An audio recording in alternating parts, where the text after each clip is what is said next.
Yo, test. Alright. Hey guys, today I'm going to show you how to sync the audio and video of your DJ performance using the free software DaVinci Resolve.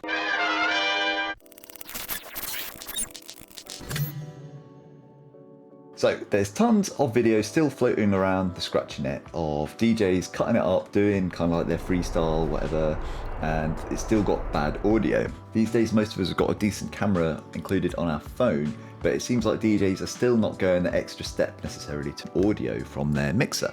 And there's no excuse for it really. Today I'm going to show you how easy it is, what you're going to need, and a few filming tips along the way. Recording the video. As I mentioned before, most of us have got a decent camera already in our phones. There's not too many phone settings that you need to change. What I would say is record at the highest resolution that you can. So if you can record at 4K, record at 4K. If your phone only does like full HD, record at that. But basically it gives us more options in post to crop in and do things like that and change the frame slightly afterwards. It's worth mentioning that Androids have a 4 GB record limit. So if you're recording 4K like I just recommended, that gives you 4 to 8 minutes of recording time depending on your phone. So if you're doing a short DJ performance where you're just doing like a little routine, a scratch routine or something like that, yeah, it's recommended to do 4K. If you're doing a full length DJ set, it's probably worth setting it to full HD so that you have a longer recording time. So what are some external things we can add to make the video look better? The first one is as simple as a tripod.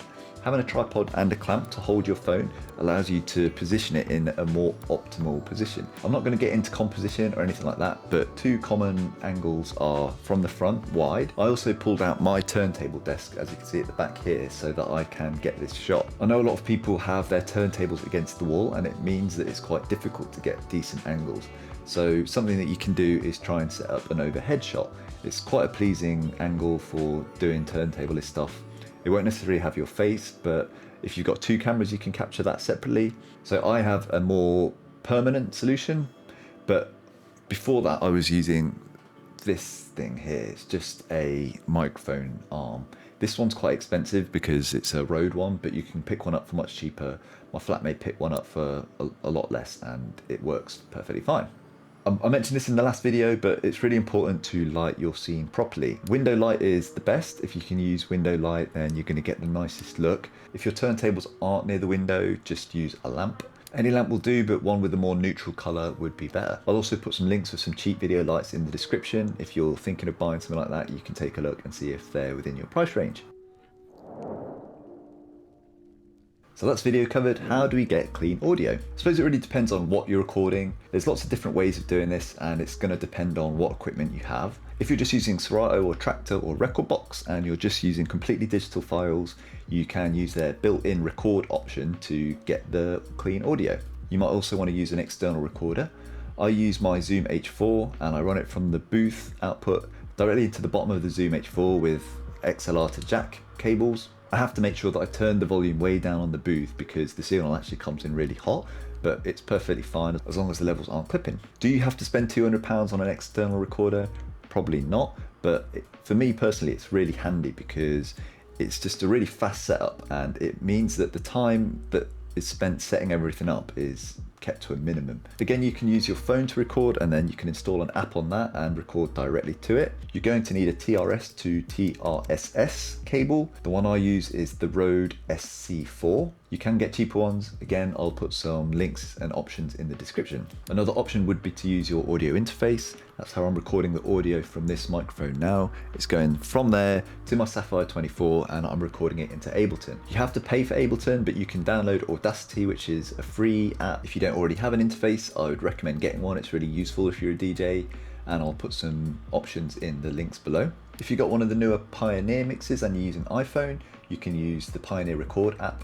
Unfortunately, it is iPhone only and you do need one of the newer DJM mixes to use it, but that's another option for you. A lot of mixers these days do already have a built-in interface, like the S9 has one in there, the Z2 has one in there. Technically you should be able to use that to record. I believe it's easier to do on Mac than it is on Windows. I'm going to figure that out on my Windows PC and do a separate video on that, but just bear that in mind. If you've got an old Serato box or an interface in your mixer, you should technically be able to use that. I mean, that's it really. I don't want to go into too much detail. I think a lot of the time people just don't put the effort in because they don't want to spend that 5 minutes setting everything up, but I would recommend just getting it all set up and then having it handy so you can just press record, and the barrier between you recording something in better quality and it actually happening is lower. Okay, so let's talk about syncing audio and video using DaVinci Resolve. The first thing you're going to want to do is download DaVinci. Just search it in Google and it'll pop up, and you can see the first thing here is download. So it comes for Mac and Windows. I think that's what's so great about this app. I'm using Windows. You just click there and you have to fill in your details, and then you can download the app. So after you've installed Resolve, you'll be met with a window similar to this. I do believe there are a couple of extra steps like setting up your cache and also your database locations. I'm not going to get into that. It's nothing too complicated. Just set those locations and you should be away. So let's make a new project. I'm very organized, as you can see. I've got all these things, and let's call it syncing tutorial. Boom, boom. Create. Later. So if you look down here, these are all the different windows within DaVinci. This one is the media window. I don't use that too much. This one is the cut window. I definitely don't use that. It's kind of like a simplified version of the edit window, but I like to use the edit window. Then we have Fusion. This is for like motion graphics and all that kind of stuff. Then we've got the color page. This is incredibly powerful. This is what the app was designed for initially. Then we have the Fairlight page, which is all the audio processing. And then we have the deliver page. So this is why Resolve to me is so good. If you know anything about the Adobe products, this is basically Premiere in itself. This is After Effects. Then we've got a really powerful color page, which is better than anything that Adobe offers. And then we've also got Fairlight, which is akin to having Adobe Audition. As you can see, it's a lot of programs all rolled into one. And I really love the idea that it's all just in one place and I can use it all, and it is free. This would cost you £50 a month to get all these different apps in Adobe. That's a hell of a lot of money, and it's not something that I'm willing to pay when I can get it free. I do have the studio version, which does have all of the features, but the vast majority of the features are actually included in the free version. So let's import our media. I will go to here, and I'm going to use an old bit of footage which is of my flatmate DJ Sugai. He did a quick routine and I'm going to use some of the footage from that. So I'll drag that into there. So about the frame rate, you do probably want the frame rate of the footage to match your project settings. So I'm going to click change, then I'll go to the audio, and this is the recorded audio. The next day. Right, I've had to re-record this bit because of an OBS error, but let's get back into it. Just bringing this footage here to show you what we're working with.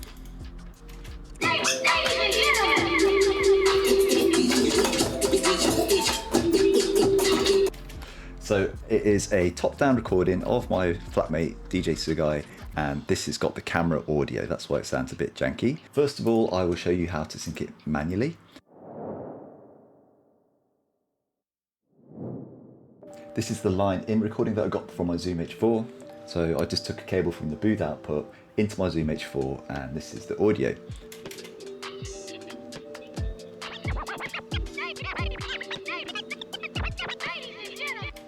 So as you can see, it is much cleaner, not quite as loud. So let's just boost up the volume a bit.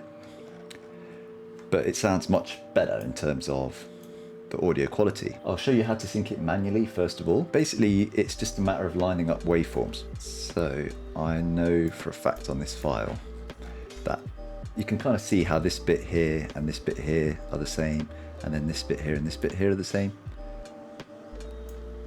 To make this process easier when you're recording, it's a good idea to kind of mimic the sort of clapperboard that they use in films. Do you know they have the clapperboard and they go and it makes a sound, and it also gives you a visual cue of when the clapperboard closes.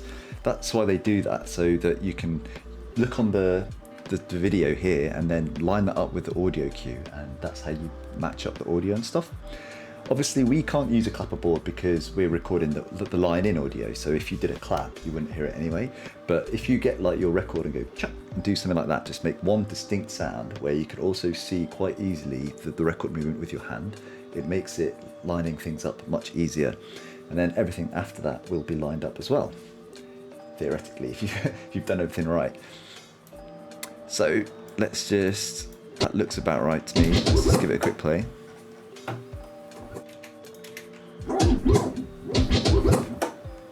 Yeah, that sounds perfectly fine to me.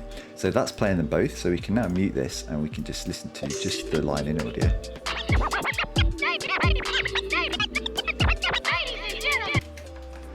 And that would be it. That's how you sync it up manually. Then you can go ahead and cut off all the stuff that you don't need off the end and the start and things like that and start processing it.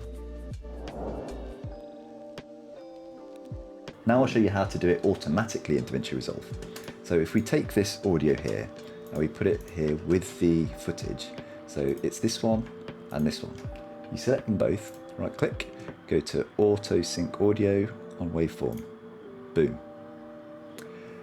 So that didn't give me an error message, which means that it worked.